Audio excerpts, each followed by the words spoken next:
మొట్టమొదటిగా మరి సర్వ సృష్టికర్త అయిన తండ్రైన దేవునికి నా కృతజ్ఞతా స్తుతులు చెల్లిస్తూ ఉన్నాను. కూడి సేరి వచ్చిన మీ అందరికీ ప్రభు పేరట నా నిండు హృదయపూర్వకమైన ప్రేమ వందనాలు తెలియచేస్తున్నాను. సంఘ పెద్ద గారికి, ప్రెసిడెంట్ గారికి, వెనకల పెద్దలు భీమరాజు గారికి, అలాగే శ్రీను గారికి, పెద్ద ఆదినారాయణ గారికి, అందరికీ పేరు పేరున నా నిండు హృదయపూర్వకమైన వందనాలు తెలియచేస్తున్నాను. చేరికూడి వచ్చిన భక్తకోటి జనంగానికి ప్రభు పేరట నా నిండు హృదయపూర్వకమైన వందనాలు. మరి చక్కటి ఆర్కెస్ట్రా ప్లే చేస్తున్న తమ్ముళ్ళు, మరి సామ్యలు, అలాగే జాన్సన్ తమ్ముడికి నా ప్రత్యేకమైన వందనాలు. తమ్ముళ్ళకి ఈ నెల నాన్ స్టాప్గా ప్రార్థనలు ఉంటాయేమో అని అనుకుంటున్నాను. దయచేసి వారు నాతో కూడా వారు మీటింగ్స్కి వారు ఇన్వైట్ చేస్తున్నవారు, మీ దగ్గర కీబోర్డ్ కూడా ఉంది కదా అయ్యగారు, మరి తప్పకుండా అవి కూడా మీరు మీతో కూడా రావాలి, వారికి మేమే చూసుకుంటామన్నారు. దయచేసి వారి కొరకు కూడా ప్రార్థన చేయండి, మా అందరి కొరకు ప్రార్థన చేయండి. ఈరోజు ఇంత ఎర్లీగా చేయడానికి గల కారణం ఏమిటనంటే, జాజులబంద ప్రాంతంలో ఓ తమ్ముడు, ఆయన నాకు మనవడవుతారు, వాళ్ళ తండ్రులు నాకు కొడుకులు అన్నమాట. కనుక అక్కడికి వెళ్ళవలసి పని ఉంది. ఈ యొక్క సాక్ష్యాన్ని ప్రభు దీవించునుగాక, కుటుంబాలన్నీ బలపరచునుగాక. శరణు వేడుకోవాలి మనం ప్రభుని. ప్రభువా, నీ కాపుదల కావాలి, నీ రక్షణ నాకు కావాలి, నీ ఆశీర్వాదం కావాలి. శరణు వేడుకుంటున్నాడు భక్తుడైన దావీదు. దేవునికి స్తోత్రం కలుగునుగాక. హల్లెలూయా. యెహోవా, నీ శరణజొచ్చి ఉన్నాను, పక్షి వలె నీ కొండకు పారిపోమని అక్కడ చెప్తున్న మాటని చూస్తాం. అలాగే అక్కడ 3వ వచనాన్ని గనుక మనం చూసినప్పుడు, పునాదులు పాడైపోగా నీతిమంతులేమి చెయ్యగలరు? దేవునికి స్తోత్రం. అందరి చేతులు ఎత్తుదాం హల్లెలూయా, అందరి చేతులు ఎత్తుదాం హల్లెలూయా. ఈ అవయవాలన్నిటితో ప్రభుని స్తుతించాల. ఈ అవయవాలు ఉన్నాయి కదండి, దేవుడిచ్చిన అవయవాలు. నేను ఈరోజు ఒకటి చేశాను. నేను ఓ నూతనమైన వ్యక్తి, ప్రభు సన్నిధికి రాలేదు, ఆయనకి సువార్త చేశాను. నేను ఎంత బేగ చేశారు సార్ అంటే, ఎక్కడ దొరికితే అక్కడ. Praise the lord. హల్లెలూయా, హల్లెలూయా.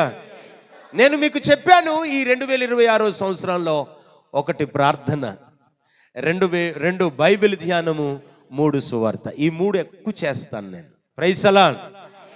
అద్భుతంగా మీకులాగా ప్రేమించేవాళ్ళు, మీకులాగా మరి చెప్పేవాళ్ళు మా ఊర్లో కూడా ఉన్నారు కానండి. మాకంతా చెప్పేవారు లేదని ఆ సహోదరుడు చెప్పారండి. మార్నింగ్ నా బండి ఎక్కారు ఆయన. Praise the lord.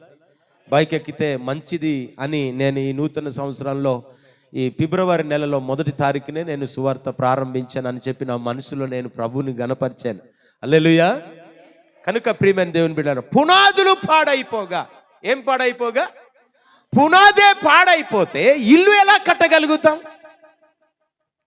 పునాదే పాడైపోతే ఏంటి చర్చి ఎలా కట్టగలుగుతాం? అందుకే ఒక ఇల్లు నిలబడాలన్నా, ఒక ఆ బిల్డింగ్ నిలబడాలన్నా, ఒక అపార్ట్మెంట్ నిలబడాలన్నా మొట్టమొదటిది పునాది. Praise the Lord. Foundation. Hallelujah. ఈ పునాది గనుక పాడైపోయింది అనుకోండి, ఎవ్వరు ఏం చేయలేరట. అక్కడ అదే రాశాడు, ఈ పునాదులు పాడైపోగా నీతిమంతులేమి చేయగలరు? మనకు ప్రార్థన పునాది కట్టుకోవాలి, విశ్వాసం అనే పునాది కట్టుకోవాలి, భక్తి అనే పునాది కట్టుకోవాలి, పరిశుద్ధత అనే పునాది మనం కట్టుకోవాలి. ఈ పునాదులు కట్టబడితే క్రైస్తవుడు పడిపోరు. ఈరోజు నేను చెప్పే వాక్య సందేశం ప్రియులారా, ఓ విశ్వాసి, ఓ క్రైస్తవుడు, ఒక విశ్వాసి, ఒక క్రైస్తవుడు, ఒక దేవుని బిడ్డ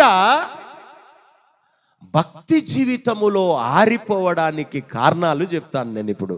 ప్రైజ్ ది లార్డ్. ఓ 2-3 మాటలు నేను చెప్పి నేను ముగించి నేను త్వరగా నేను వెళ్ళాలి. దేవునికి స్తోత్రం కలుగునుగాక. హల్లెలూయా. ప్రియులారా, భక్తి జీవితం, ఒక క్రైస్తవుని యొక్క భక్తి జీవితం, ఒక క్రైస్తవుని యొక్క నిజ జీవితము లేదా విశ్వాస జీవితం ఈరోజు ఆరిపోవడానికి గల కారణం నేను 2 మాటలు టూకీగా నేను మీకు చెప్తాను. దేవునికి స్తోత్రం కలుగునుగాక. మత్తయి సువార్త. పునాది చాలా ప్రాముఖ్యం ప్రియులారా. ప్రార్థన అనే పునాది మనం వేసుకోవాలి, కట్టుకోవాలి.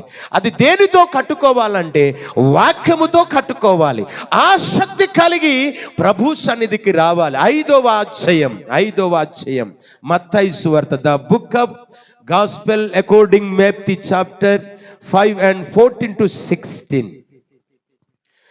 5వ అధ్యాయము 14వ వచనం నుండి 16 వరకు మత్తయి సువార్తను దయచేసి సమయంలో చదువుదాం. క్రొత్త నిబంధన గ్రంథంలో రాయబడి ఉంటుంది. మత్తయి శుభవార్త 5వ అధ్యాయం 14 నుంచి మీరు 16 వరకు చదివితే గనుక ఒక అద్భుతమైన మాట మీకు కనిపిస్తుంది. మీరు లోకమునకు వెలుగై ఉన్నారు. కొండ మీద ఉండు పట్టణము మరుగై ఉండనేరదు. మనుషులు దీపము వెలిగించి కొంచెము కింద పెట్టరు గాని అది ఇంట నుండి వారికందరికీ వెలిగించుటకై దీపాస్తంభం మీదనే పెట్టుదురు. మనుషులు మీ సత్క్రియలను చూసి పరలోకమందున్న మీ తండ్రిని మహిమపరచునట్లు వారి ఎదుట మీ వెలుగు ప్రకాశింపనీయుడి. దేవునికి స్తోత్రం. అద్భుతమైన మాట ఇక్కడ అపోస్తలుడు అన్నట్టు మత్తయి సువార్తలో రాయబడి ఉంటుంది ప్రియులారా. ఈ గ్రంథంలో 5వ అధ్యాయం 14వ వచనంలో మీరు చూస్తే గనుక, మీరు లోకమునకేమై ఉన్నారట? వెలుగై ఉన్నారు. కొండ మీద ఉన్న పట్టణము మరుగై నేరి ఉండదట. Praise the Lord. ఏమై ఉండదట? కనబడకుండా ఉండదట. కొండ మీద ఉన్న పట్టణం. కొండలో కట్టారు అనుకోండి ఒక పట్టణం. మన ఎదుట ఉంది ఒక పెద్ద కొండ చూడండి, అక్కడ పైన హైవే పైన ఉంది. ఆ కొండ మీద ఏదైనా జెండా కానీ లేకపోతే ఏదైనా ఒక అపార్ట్మెంట్, ఒక బిల్డింగ్ కడితే అది ఎలా ఉంటుందట? అందరికీ కనబడుతూనే ఉంటుంది. దేవునికి స్తోత్రం కలుగునుగాక. కనుక ప్రియమైన దేవుని బిడ్డలారా, ఇక్కడ మనుషులు దీపమును వెలిగించి కొంచెము కింద పెట్టరు కానీ ఇంటిలో ఉన్న వారికి అందరికీ కూడా వెలుగు ఇచ్చేటట్లుగా దీపాస్తంభం మీదనే పెడతారు. అయితే ఇంకొక మాట రాశాడు ప్రియులారా, మీ సత్క్రియలను బట్టి అట పరలోకమందు ఉన్న దేవుడు తండ్రి ఆయన మహిమపరచునట్లు మీరు వెలుగు ప్రకాశించండి, మీ వెలుగు లోకమునకు ప్రకాశించండి అని రాశాడు. ప్రియులారా, ఈ మాటకి అర్థం ఏమిటి అని మీరు అడిగితే గనుక నేను చెప్పగలుగుతాను. సాక్ష్యమును నిలబెట్టుకోవాలి. సాక్ష్యమును నిలబెట్టుకోవాలి. నీ సాక్ష్యము లేకుండా నీవు ఈరోజు చాలా మంది ఏం చేస్తూ ఉంటారంటే సాక్ష్యాన్ని పోగొట్టుకుంటుంటారు. సాక్ష్యాన్ని ఏం చేసుకుంటారు తెలుసా? నిలుపుకోలేరు. దేవునికి స్తోత్రం కలుగునుగాక. హల్లెలూయా. అందుచేత నా ప్రియమైన దేవుని బిడ్డలారా, ఈ లోకములో మనం చేస్తున్న భక్తి, మనం చేస్తున్న విశ్వాసం, దేవుని మీద ఉంచుతున్న విశ్వాసం అంతా కూడా అది ఆరిపోవడానికి గల కారణం ఏమిటనంటే మన సాక్ష్యాన్ని మనం కాపాడుకోలేకపోతున్నాం. దేవుని స్తోత్రం. ముందు ఎలాగున్నావో, మునుపు ఎలాగున్నావో, కానీ ఈరోజు చూసినప్పుడు ముందటికి ఇప్పటికీ చాలా తేడా. దేవునికి స్తోత్రం కలుగునుగాక. ముందు చాలా ఆసక్తి కలిగి ఉండేవారు. ముందు ప్రార్థన మందిరం అంటే పాటలంటే వాక్యం అంటే చాలు పరుగున వచ్చేవాళ్ళం ప్రియులారా. రాను రాజుగారి గుర్రం ఏమైందట తెలుసా? ఒక సామెత రాయబడి ఉంటుంది లోకములో. రాను రాజుగారి గుర్రము గాడిద అయిందట. ఏమైందట? రాను క్రైస్తవ బిడ్డలు ఏమైపోతారు తెలుసా? అన్యులుగా, లోకస్తులుగా మారిపోతారండి. ఎందుకు తెలుసా? వాక్యం మీద ఆసక్తి లేదు, ప్రార్థన మీద ఆసక్తి లేదు, దేవుని మందిరానికి వెళుదామనే ఆసక్తి లేదు. అందుకే ఈరోజు భక్తి జీవితాలన్నీ కూడా ఆరిపోతున్నాయి. దేవునికి స్తోత్రం కలుగునుగాక. ఆమేన్. హల్లెలూయా. అందుకే ఆరిపోతున్నాయి. నేను ఒక పాట పాడాలి, నేనే ముందుకు వెళ్ళాలి, నేనే పరిచర్య చేయాలి, నేనే మందిరానికి ముందుగా కనబడాలి అనే ఆసక్తి లేదు ప్రియులారా. అందుకే ఏమైపోతున్నాయి తెలుసా? మన ప్రార్థన జీవితాలు, మన భక్తి జీవితాలు, మన విశ్వాస జీవితాలని ఆరిపోతున్నాయి. దేవునికి స్తోత్రం. ఆరిపోతున్నాయండి. లేనిపోని చెడు వ్యసనాలు, లేనిపోని చెడ్డ కోరికలండి, చెడ్డ తలంపులండి, లోకాసలండి. అందుకే మన భక్తి ఏమైపోతుంది తెలుసా? ఆరిపోతుందండి. హల్లెలూయా. మొదటిది సాక్ష్యము లేకపోవడం బట్టి. దేవునికి స్తోత్రం కలుగునుగాక. మొదటిది భక్తి జీవితము ఆరిపోవడానికి, మన విశ్వాస జీవితము లేదా మన ఆత్మీయ జీవితము, మన పరిశుద్ధమైన పవిత్రమైన జీవితము ఆరిపోవడానికి లేదా పతనమైపోవడానికి, భ్రష్టపట్టిపోవడానికి గల కారణం ఏమిటి అంటే, నేను చెప్తున్నాను ఈరోజు నేను ఎక్కువ రాత్రి ప్రార్థనలకే ఉంటుంటాను కాబట్టి ఈరోజు రాత్రి అని చెప్తున్నాను. నేను దేవునికి అంటే అలవాటు అయిపోయింది. హల్లెలూయా. మీకు ఇలా గుర్రి పడుకోను నేను. Praise God. హల్లెలూయా. మీకు పౌరుషం రావాలని, మీకు రోషం రావాలని చెప్తున్నాను మీకు. దేవునికి స్తోత్రం కలుగునుగాక. నేను రాత్రి వచ్చేసరికి 11-12 అయిపోతుంది. మళ్ళా వచ్చి ఇంట్లో కాస్త ప్రార్థన చేసుకుని పడుకునేసరికి 1 గంట ఎగ్జాక్ట్లీగా అయిపోతుంది ప్రియులరా. దేవునికి స్తోత్రం. ఖాళీగా ఉన్నప్పుడు బైబిల్ వాక్యాన్ని చదువుదాం, ఖాళీగా ఉన్నప్పుడు దేవుని పాటలు నేర్చుకుందాం, ఖాళీగా ఉన్నప్పుడు దేవుని మనం స్తుతించడానికి మనం ఇష్టపడితే మన భక్తి జీవితము వెలిగించబడుతుంది. ప్రియులారా, ఇక్కడ వాక్యము రాయబడి ఉన్నట్టుగా మత్తయి సువార్త 5వ అధ్యాయములో 14వ వచనములో రాసి ఉన్నట్లుగా, మీరు లోకమునకు వెలుగై ఉన్నారు. సాక్ష్యాన్ని కాపాడుకోలేకపోతే మన భక్తి ఏమైపోతుంది తెలుసా? ఆరిపోతుంది మధ్యలోనే. అందుకే సాక్ష్యము లేకపోవట చేతనే మన భక్తి జీవితాలు ఏమైపోతున్నాయి? ఆరిపోతున్నాయి. దేవునికి స్తోత్రం కలుగునుగాక. పాట పాడదామని ఒక సంతోషం, దేవుని సన్నిధికి వెళ్దాం త్వరగా అని చెప్పి ఒక సంతోషం, వాలీబాల్ ఆటలకైతే, ఒకవేళ మీ సొంత పనులకైతే, ఒకవేళ రకరకాలు మీ పనులకైతే ఎంతో ఉత్సాహంగా సంతోషంగా ఏమి తినకపోయినా అక్కడికి వెళ్ళిపోతారు. కానీ దేవుని సన్నిధికి ఈ లోకం అంతా కూడా ఒకరోజు మాయ, ఈ లోకం అంతా కూడా ఒకరోజు మాయ అండి. Praise the Lord. ఈ లోకము శాశ్వతమైనది కాదు, ఈ లోకము నిత్యం ఉండేది కాదు ప్రియులరా. వాక్యం మాత్రం నిత్యం ఉంటుంది. అందుకే వాక్యము ఈరోజు రక్షించబడ్డామంటే ప్రియులరా, వాక్యమే. దేవునికి స్తోత్రం కలుగునుగాక. వాక్యమే మనల్ని రక్షిస్తుంది. ఏం రక్షిస్తుంది చెప్పండి? వాక్యమే రక్షిస్తుంది. యాకోబు రాసిన పత్రిక 1:21 వచనంలో చూసినప్పుడు ప్రియులారా, అక్కడ ఒక అద్భుతమైన మాట, అందుచేత సమస్తమైన కల్మషమును విర్రవీగుచున్న దుష్టత్వమును మాని. యాకోబు రాసిన పత్రిక కొత్త నిబంధన గ్రంథములో చూడండి, యాకోబు రాసిన పత్రికలో అక్కడ అద్భుతమైన మాట రాస్తాడు ప్రియులారా. 1:21 వచనములో చదవండి. అందుచేత సమస్త కల్మషమును విర్రవీగుతున్న దుష్టత్వమును మాని లోపల నాటబడి మీ ఆత్మలను రక్షించుటకు శక్తిగల వాక్యమును సాత్వికముతో అంగీకరించాలట. సాత్వికం అంటే సాత్వికముతో అంగీకరిస్తున్నారా? ఇష్టపడి అంగీకరిస్తున్నాడా? నా కోసమే దేవుడు మాట్లాడుతున్నారు, ఇది నా కోసమే, నేను సరి చేసుకోవాలి.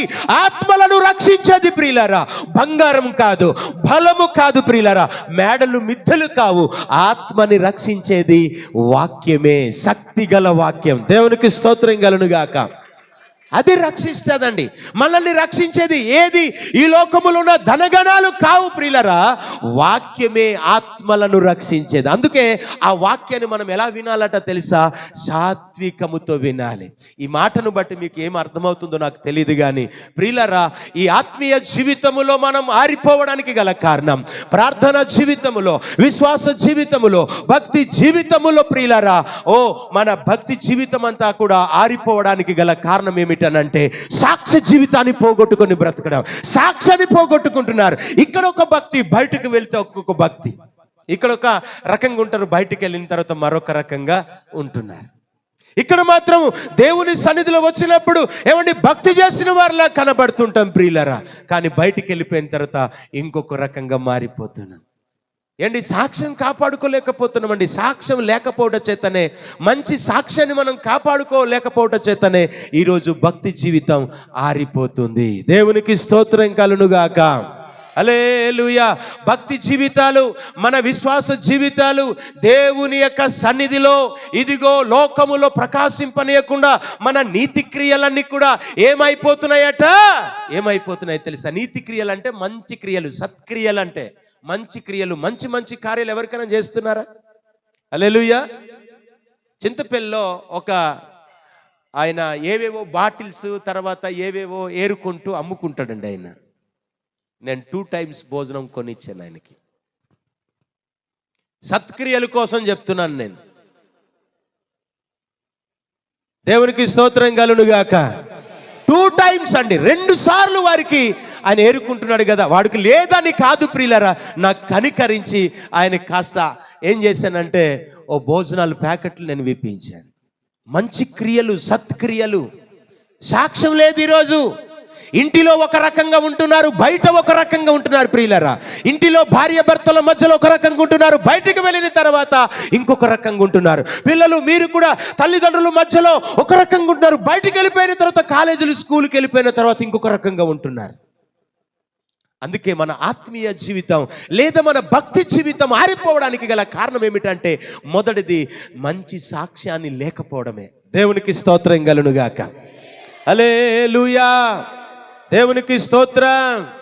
ఓ మాట చెప్తున్నాను, ఎవరు మీరు పొంగిపోవద్దు ప్రియులరా. మొన్న మేము ఎగరూడి ప్రాంతంలో మ్యారేజ్కి వెళ్ళాం. ఎగరూడి ప్రాంతంలో మ్యారేజ్కి వెళ్ళిన తర్వాత తమ్ముళ్ళు వచ్చి పాటలు పాడుతున్నారు. తమ్ముళ్ళు వచ్చి పాట పాడుతుంటే ఆ తమ్ముళ్ళు కొంతమంది వ్యక్తులు ఏమంటున్నారు తెలుసా? అచ్చము ఈ యూట్యూబ్లో వస్తుంది కదరా, యూట్యూబ్లో పాడినట్టే పాడుతున్నారా అని సాక్ష్యం చెప్తున్నారు ప్రియులరా. ప్రైజ్ అలా చప్పట్లు కొట్టండి ఒకసారి. హల్లెలూయా. ఆ సాక్ష్యాన్ని నిలబెట్టుకోవాలి, అప్పుడు నీ భక్తి జీవితం వెలిగించబడుతుంది ప్రియులరా. ఆ సత్యము, ఆ నీతి క్రియలు, ఆ సత్క్రియలు మనం చేయగలగాల. సత్క్రియలు చేయగలగాల. ఇంతకు ముందు నేను ఓన్లీ క్రిస్మస్ పండగలకి ఏది పడితే అది ఇచ్చేవాడిని, గిఫ్ట్స్ ఇచ్చేవాడిని. ఇప్పుడు క్రిస్మస్ అని లేదు, ఏమీ లేదు. అక్కడ ఏం చేసినా దేవుడు నాకు ఏ స్థలములో ఎప్పుడైనా ఏ నెల అయినా చేస్తాను. Praise the lord. హల్లెలూయా. ప్రియమైన దేవుని బిడ్డలారా, మన భక్తి జీవితాలు ఆరిపోవడానికి కారణం ఏమిటనంటే సాక్ష్య జీవితము లేకపోవడమే. సాక్ష్య జీవితం లేదు. ఇక్కడ ఒక రకంగా, బయట ఒక రకంగా, సేవకుని దగ్గర ఒక రకంగా, దేవుని దగ్గర ఒక రకంగా, బయటికి వెళ్ళిన తర్వాత ఒక రకంగా. ఆయన ఏం చూస్తాడు తెలుసా నా ప్రియమైన దేవుని బిడ్డలారా? హృదయాన్ని చూస్తాడు ఆయన. Praise the Lord. నీ అందాన్ని కాదు, నీ పై రూపాన్ని చూడడు ఆయన, హృదయాన్ని చూస్తాడు. రెండవది నమ్మకాన్ని చూస్తాడని మీకు ఆల్రెడీగా నేను తెలియచేశాను గడిచిన వారంలోనే. దేవునికి స్తోత్రం కలుగునుగాక. ఈ 2 విషయాలు దేవుడు చూస్తాడు ఎక్కువగా. ఒకటి హృదయాన్ని, ఒకటి నమ్మకాన్ని చూస్తాడు. నమ్మకంగా దేవుని మందిరానికి ఉండాలి, నమ్మకంగా మనం పెరగాల. అప్పుడే దేవుని, అందుకే మోషకు ఒక పేరు పెట్టాడు దేవుడు. ఏమని తెలుసా? మోషే నా ఇల్లంతటిలో నమ్మకమైన వాడు. దేవునికి స్తోత్రం. ఆమేన్. హల్లెలూయా.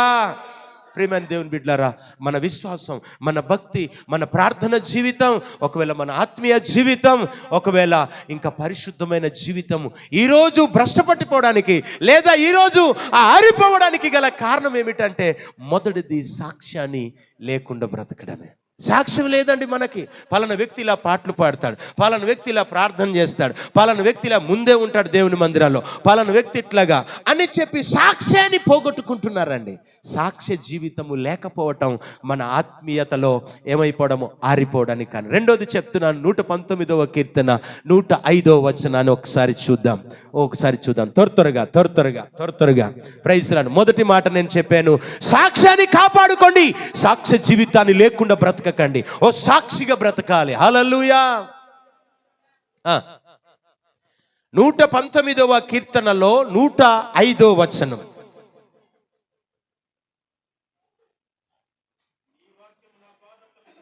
జాగ్రత్తగా వినండి. నీ వాక్యము నా పాదములకు దీపము, నా త్రోవకు వెలుగై ఉన్నది. చప్పట్లు కొట్టి ప్రభుని స్తుతించండి. ఈ వాక్యం కూడా మనం ఇంతవరకు కూడా మనం కంఠస్థం చేయకపోతే, ఎక్కడికైనా వెళ్ళేటప్పుడు ప్రభువా నీ పాదములకు దీపము త్రోవకు వెలుగునై ఉంటానన్నావు కదయ్యా అని చెప్పి ప్రార్థన చేసుకుని వెళితే మీకు నిజంగానే ఆయన వెలుగుగా ఉంటాడు ఆయన. దేవునికి స్తోత్రం. ఈ వాక్యమును బట్టి మనకు అర్థం చేసుకోవలసినది ఏమిటనంటే, మీ భక్తి జీవితం ఆరిపోవడానికి గల కారణము, ప్రార్థన జీవితం ఆరిపోవడానికి గల కారణం ఏమిటనంటే వాక్యము మీద ఆధారపడకపోవటం. హల్లెలూయా. దేని మీద ఆధారపడకపోవడం తెలుసా? వాక్యము మీద ఆధారపడకపోవడం, దేవుని మీద ఆధారపడకపోవడం. ప్రియులారా, యెషయా గ్రంథము 26వ అధ్యాయములో రాస్తాడు ప్రియులారా 3వ వచనములో, ఎవడి మనసు దేవుణ్ణి ఆనుకొనునో వానిని పూర్ణ శాంతి గలవానిగా నేను చేస్తానని దేవుని వాక్యం అక్కడ రాయబడింది. ఎవడైతే దేవుని ఆనుకుంటాడో, ఎవడైతే దేవుని ఆధారం చేసుకుంటాడో వాడు భక్తి జీవితం ఏమవుతుంటది తెలుసా? ప్రకాశించబడుతుంటది, వెలిగించబడుతుంటది. ఆరిపోవడానికి ఛాన్స్ లేదు, ఆరిపోవడానికి ఛాన్స్ లేదు, ఆరిపోవడానికి ఛాన్స్ లేదు. ప్రియులారా, దేవునికి స్తోత్రం కలుగును గాక. లాలించండి మీ పిల్లల్ని. Praise the lord. హల్లెలూయా. అందుకే ఈరోజు ఏమండి, దేవుని మందిరానికి ఏదో మొక్కుబడిగా వెళ్తున్నాం తప్ప ఓ దేవుని వాక్యం మీద ఆధారపడి, లేదా దేవుని మందిరానికి వెళ్తే ప్రభు నాతో మాట్లాడతాడు, నాలో ఉన్న ప్రతి ఒక్క బలహీనతలన్నిటి నుండి కూడా దేవుడు దాన్ని నాకు సరి చేస్తాడని చెప్పి దేవుని మందిరానికి ఈరోజు రాలేకపోతున్నారు. ఈ మాటను బట్టి అర్థం ఏంటి తెలుసా? ఏమండి, ఈ మాటను బట్టి నీ వాక్యమే నా త్రోవకు ఏమై ఉన్నదట, నా పాదములకు దీపము, నా త్రోవకు వెలుగై ఉన్నదని. ఈ వాక్యం మీద ఆధారపడట్లేదు గనుకనే, వాక్యమే దేవుడు గనుక వాక్యం మీద మనం ఆధారపడినప్పుడు ప్రియులారా ఖచ్చితంగా మన భక్తి జీవితాలు వెలిగించబడతాయి. వాక్యం మీద ఆధారం లేదు. ఏమండి, లోకం మీద ఆధారం చేసుకొని ఉంటున్నారు. ఏదేదో మీరు డబ్బు సంపాదించవద్దు, బంగారం సంపాదించవద్దు, ఇల్లులు కట్టవద్దని కాదు దీని అర్థము ప్రియులారా. ప్రతిసారి మాస్టర్ గారు అలాగే అంటారంటే ప్రియులారా, పిచ్చి మొక్కలు కొన్ని సందర్భాల్లో, ఇప్పుడు మా వాలంటీర్ గారు సాలెం రాజు గారు ఉన్నారు, ఆయన ఈ చుట్టుపక్కల ఉన్న ఈ ఏంటండి ఏంటన్నా ఆ పెన్షన్ అంతా కూడా కట్ చేసాడు. మళ్ళీ వస్తున్నాయి, మళ్ళీ ఆ పెన్షన్లు ఏమవుతున్నాయి, మళ్ళీ సిగిరిస్తున్నాయి కదా. అలాగే అట మన శరీరములో కూడాట, మన హృదయములో కూడాట పాపం అనే పిచ్చి మొక్కలు, ఆ పెన్షన్స్ లాంటి వస్తూ ఉంటాయట. ఆ వాక్యం అట నరుకుతున్నప్పుడు మనం సరి చేసుకోవాలి. హల్లెలూయా. కానీ నా కోసమే వాక్యం చెప్పాడు, నా కోసమే వాక్యం చెప్పాడు అనుకొని వాళ్ళు గింజుకొని ఏం చేసుకుంటారు? వారి ఆత్మీయ జీవితాన్ని, వారి భక్తి జీవితాన్ని ఆర్పివేసుకుంటున్నారు. దేవునికి స్తోత్రం. మళ్ళా ఎదిగితే మళ్ళా కట్ చేయాలి, మరలా అవి ఎదిగితే మళ్ళీ కట్ చేయాలి. ఈ వాక్యం కూడా అంతేనట. మనలో తెలియకుండానే మన హృదయములో, మన కళ్ళలో, మన ఆలోచనలో మన యొక్క దేహం అంతా కూడా పాపం ఏలుబడి చేస్తున్నప్పుడు ఆ పాపములన్నిటిని కూడా వాక్యముతో నరకగలుగుతూ ఉండాలి.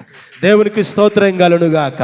అవిధేయత రావచ్చు, అల్ప విశ్వాసం రావచ్చు, ఒకవేళ అబద్ధాలు రావచ్చు, ఒకవేళ దేవుని మీద వ్యతిరేకము రావచ్చు.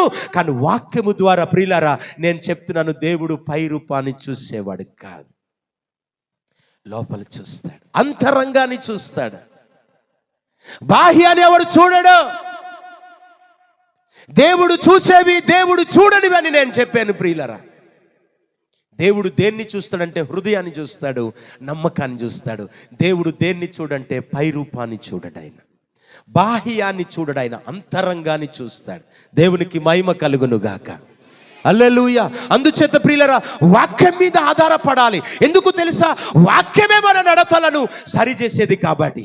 37వ అధ్యాయం 23వ వచనములో యెహోవా, చూడండి అక్కడ యెహోవా, చదవండి ఆ మాట చదవండి, 23వ వచనం 37, 23.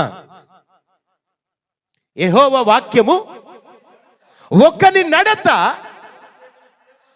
యెహోవా చేతనే స్థిరపరచబడును, వాని ప్రవర్తన చూసి ఆనందిస్తాడట దేవుడు. దేవునికి స్తోత్రం కలుగును గాక. 37, 23. ఒకని ప్రవర్తన లేదా ఒకని నడత, నీ నడక,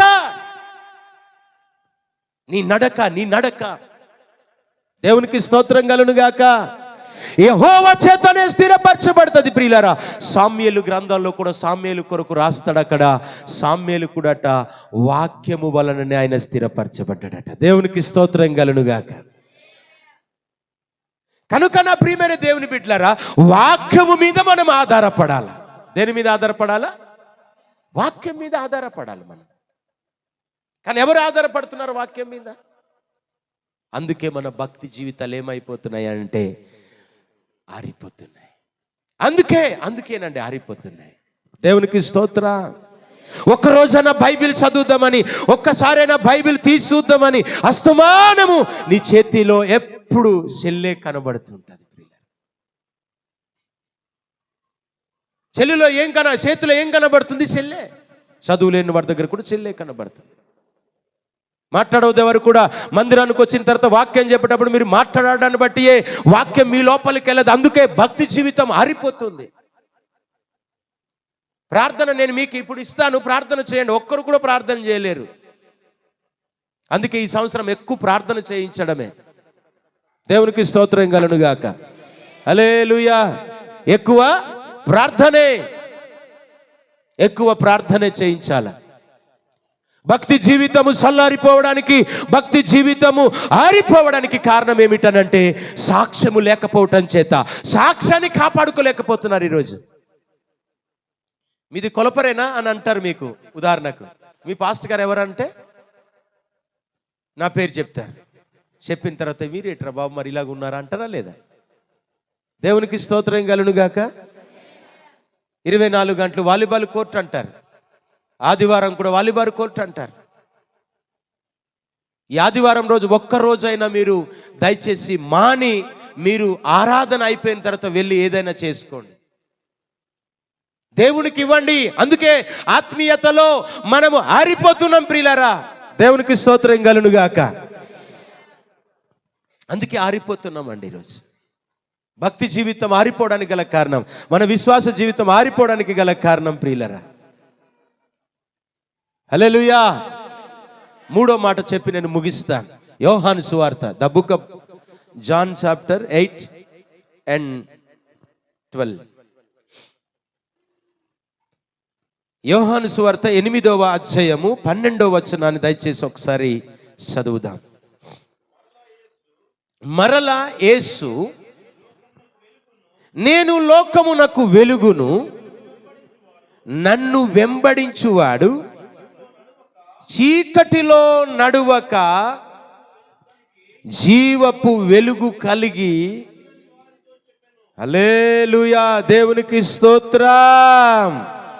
ఈరోజు భక్తి జీవితాలన్నీ ఆరిపోతున్నాయి గల కారణం ఏమిటనంటే యేసుని, ఆయనను వెంబడించట్లేదు.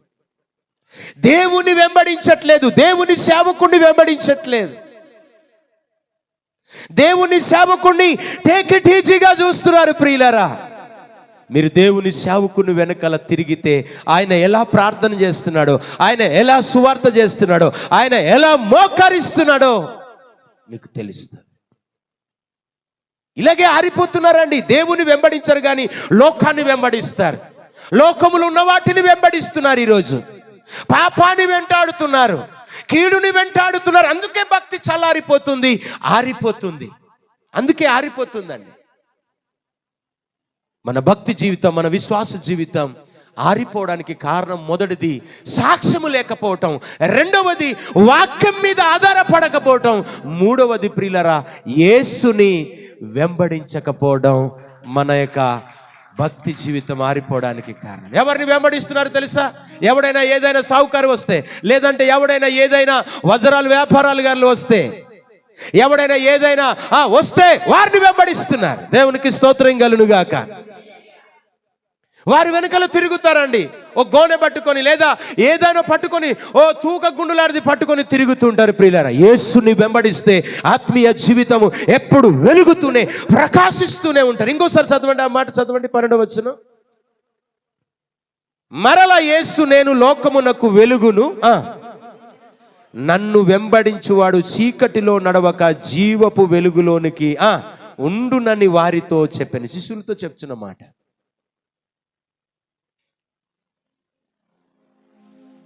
చీకటిలో నడవడటండి యేసుని వెంబడించేవాడు. చీకటి లోకానికి సాదృశ్యం, చీకటి పాపమునకు సాదృశ్యం, చీకటి ఈ లోక సంబంధానికి అది. దాన్ని వెంబడించాడట. కనుక నా ప్రియమైన దేవుని బిడ్డలారా, ఖచ్చితంగా మనం యేసుని వెంబడిస్తే మన భక్తి జీవితం ఆరిపోదు. ఇకపోతే దేవుని వాక్యం మీద ఆధారపడితే మన భక్తి జీవితం ఆరిపోదు. మంచి సాక్ష్యం కలిగి జీవిస్తే, సాక్ష్యం లేకుండా కనుక మీరు ఉన్నారనుకోండి, మీ భక్తి ఆరిపోయినట్టే. అసలు ఈరోజు నేను ప్రిపేర్ అయినటువంటి వాక్యం ఏంటి తెలుసా? చెప్పనా?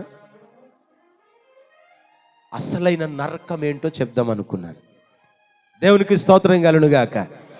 అసలైన నరకం ఏంటి? నరకం అంటే ఏంటి చెప్పండి? నరకడమా? దేవునికి స్తోత్రం కలుగును గాక.